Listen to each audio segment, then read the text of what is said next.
There'd not been much time to prepare, and Leticia had seen to it that a meal befitting a man and woman going into battle was not procured. With the stint it took to get to Sithiel, there'd been no time to hunt. His last meal had been that morning. Thank goodness for the barrels overflowing with water, else his stomach would be eating him alive. Would the council feed them a meal befitting men and women going to their deaths? Or would they consider it a cost best saved? Macrath glanced at the men lining up beside him. His assigned place was front and center. Men as tall as he, and some bigger, had entered the games, but they were few and far between. Perhaps only a quarter of entrants would give him a run for victory. It looked like most of the clans sent in men they wished to punish, or simply for population control.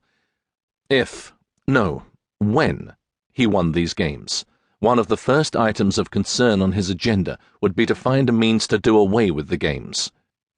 While he observed all the men he would be going up against for a claim to the Morrison seat, some 4 dozen at least, his eyes kept sliding over to the female ranks.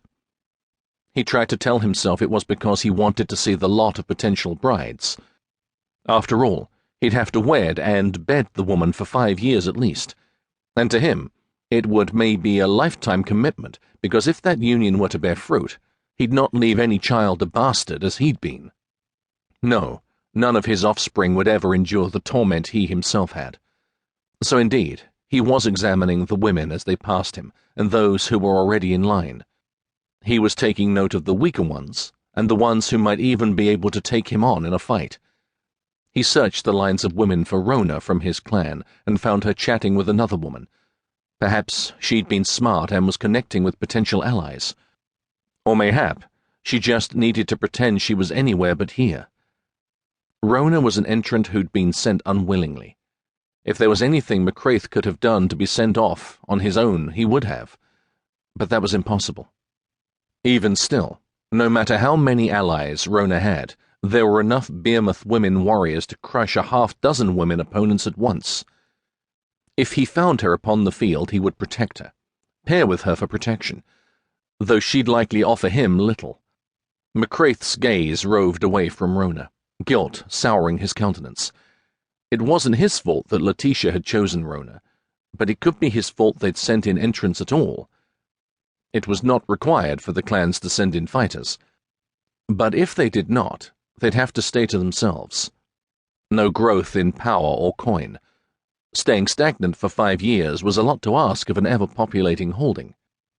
Pain started to throb above his right eyebrow, the way it did whenever he was thinking too hard and long about one thing and not finding a reasonable solution.